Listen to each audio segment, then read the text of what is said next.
Hello, my name is Summer. Welcome to the Provinci Homestead. So this is a new thing for me. Me and my husband are starting this new channel, and we are going to do a good portion of just about everything. So currently right now we are building our homestead. And the purpose of making this YouTube channel is just to kind of share our experiences, share what we're doing, share our successes and our failures.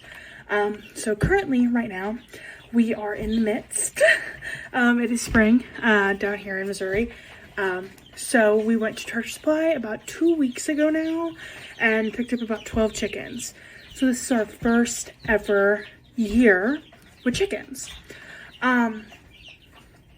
And it's definitely scary. We went to Tractor Supply. That's who you hear in the background, actually, are my 12 baby chicks. And we are currently in the process of just getting them nice and big. They are California whites. So super, super great egg layers, not super great meat chickens. But we're really looking just for for egg chickens this year. So currently we live on about 28 acres of property. We use roughly, I would say about 2 to 4 of those 28 acres. Most of it is a big old valley, which we have yet to touch. It's in the works. We just need the money for it. But I just want to firstly come on here and talk about some of my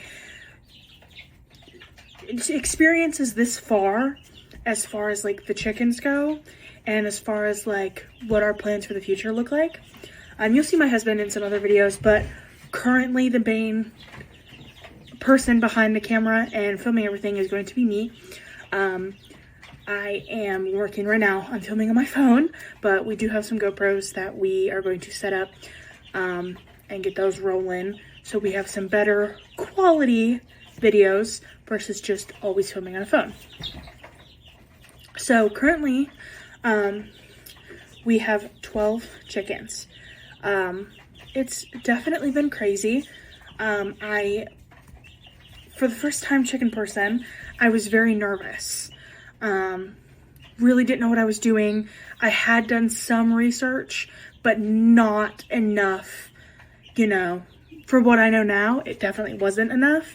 I had an idea in mind of a type of chicken I wanted. Turns out that you can't get those at Tractor Supply. And for the life of me, I cannot remember what they were called. I did a bunch of research and wrote a bunch of stuff down, but I can't find that piece of paper, which sucks. But chickens, super important thing that they always need is fresh water. I found out a lot of different things, especially with these baby chickens. They have given me a run for my money. They need fresh water all the time. I am changing their water at least once a day, if not twice. Either because they drink it all or they make it super dirty. I had ducks growing up, so I have that kind of, you know, experience as far as raising poultry. But definitely super messy. They leave the little wood chips in the bottom ring. If there is, you know, nothing at the bottom of that ring, they'll drown. They can drown in like this much water, which I did not know. Super glad that my neighbor, who is a lovely, lovely woman, was able to let me know, like, hey, once you get them situated, take their little heads. It sounds awful, but if you dunk their heads in water, they know, like, hey, if I dunked my head too much in this, I will die. So introducing them to a little bit of fear is something that we tried, and it ended up working really great. She said it worked good for her. I haven't heard any other stories about the chicks drowning, but so far so good. One thing I can say is they grow like weeds. I just remember when they were itty bitty bitty bitty, and I was like, oh, I get to see you guys be this small for so long. And no, they're 2 weeks old and they've already grown the crowns on the top of their head. Yeah, they grow super fast, which is definitely not something that I had anticipated. But am very, very happy that they are all very healthy. The first 24 hours was super crucial for us. A couple of our chickens just were not doing well. They didn't want to get up, they didn't want to walk around, they didn't want to drink. So I ended up having to move them into like a small little tank, where I kept a heating pad underneath and a grow light, or not a grow light, but a heat lamp on top. And we ended up syringing them some water, and then they ate out of my hand, and it took about 2 or 3 days for them to get acclimated.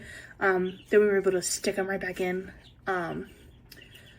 So it was definitely, it was definitely a challenge.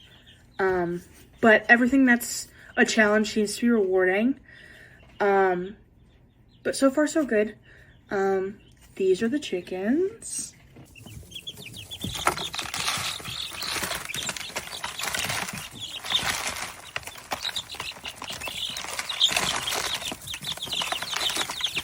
In that video, I am giving them some mealworms, and they are going absolutely nuts for them.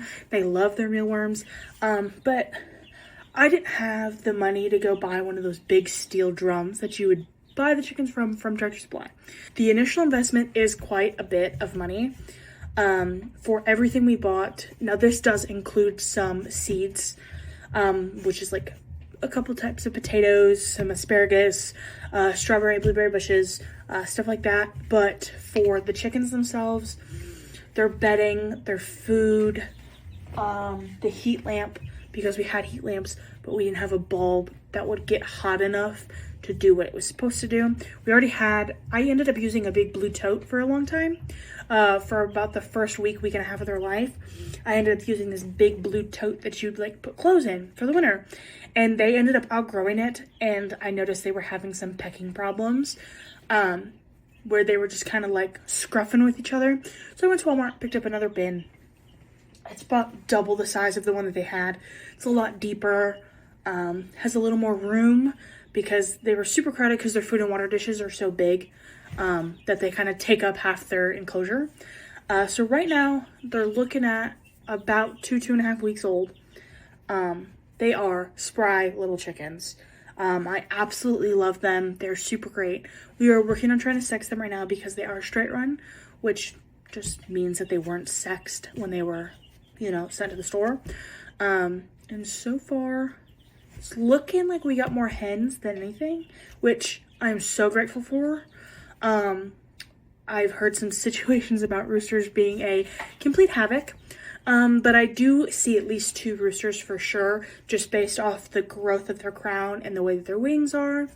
From what I've heard, if their wing is like one solid kind of swoop, it means they're male. If it kind of comes in and then dips out and then comes back up, they're supposed to be female. So from what I've seen in those wing patterns, we have a lot of females, which, thank God. Out of the 12, I'm hoping, fingers crossed, I'm hoping to get at least 6 to 8 hens. I know that that's an ask, especially because they're straight run chickens, but we will see. But I just wanted to come on here and kind of give like a generalization of everything that we're doing. And that this is something that I'm going to try and post at least once a week.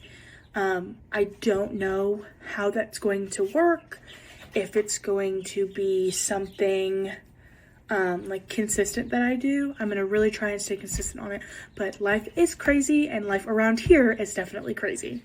But yeah, other than livestock and chickens, we are doing a lot this year as far as trying to provide food for our family. Currently right now it's just me and my husband and our lovely, lovely pack of dogs.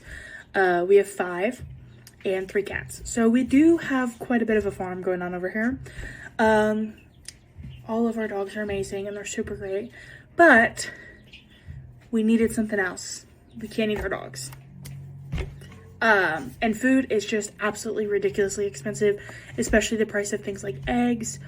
Hopefully my husband will let me get cows next year, or at least a cow, so we can start getting some milk in here.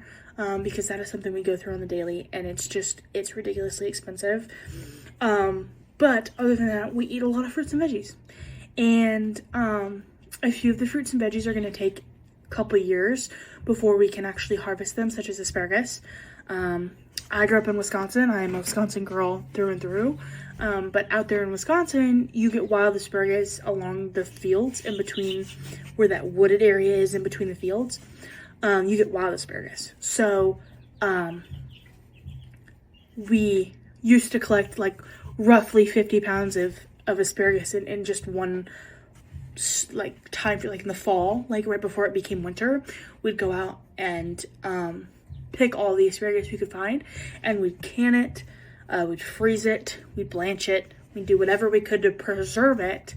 And a lot of times we took it to the farmer's market as well. You know, that was just something that we did. But having asparagus is super important to me.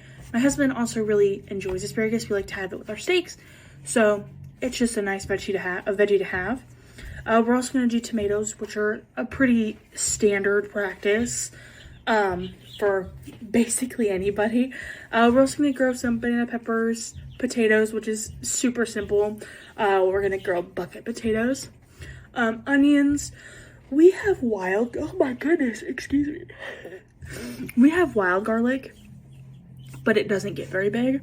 So we were going to try and grow some with the hopes that it gets to that nice thick garlic size. But I've already got onion starters in my pantry in my potato hutch, because sometimes onions like to go bad and they start sprouting. So we just leave them alone when that happens, especially when your potatoes like to sprout, because those are really good. You just chuck them in a bucket and you just leave them alone. You water them every so often, and you'll have a bucket full of potatoes by the end of the season. But garlic is also like a cooler weather grow. It's more of a grow it really early and grow it really late. So we're debating on whether or not we want to push the garlic to the end of the season or try to cram it in now, because we're up right now. It's 41 degrees and it's 11:30 at night. Which is fairly warm considering what we've been dealing with. But we're getting into the 50s, 60s, 70s, 80s here recently, so it might be a little too late for garlic. But strawberry, blueberry bushes, we do have our work cut out for us with those blueberries, because blueberries like super acidic soil. So if your soil isn't acidic enough, your blueberries will just die. And strawberries are very hard to grow because they are sweet and delicious and everything wants to eat them. That includes bugs, critters, raccoons, possums, deer, squirrels, anything that crawls on all fours wants to eat it. Same thing that goes for your chickens. Anything that crawls on all fours is going to want to get eaten. So continuing on, I will try to post, roughly once a week, possibly twice a week. You'll have some shorts for sure. But as of right now, that's pretty much it. I'm going to work continuously on providing good quality videos that are educational, that are like straightforward to the point, that show you real time what happens. So that's really where I'm at. Stay tuned. There will be more coming, I'm sure.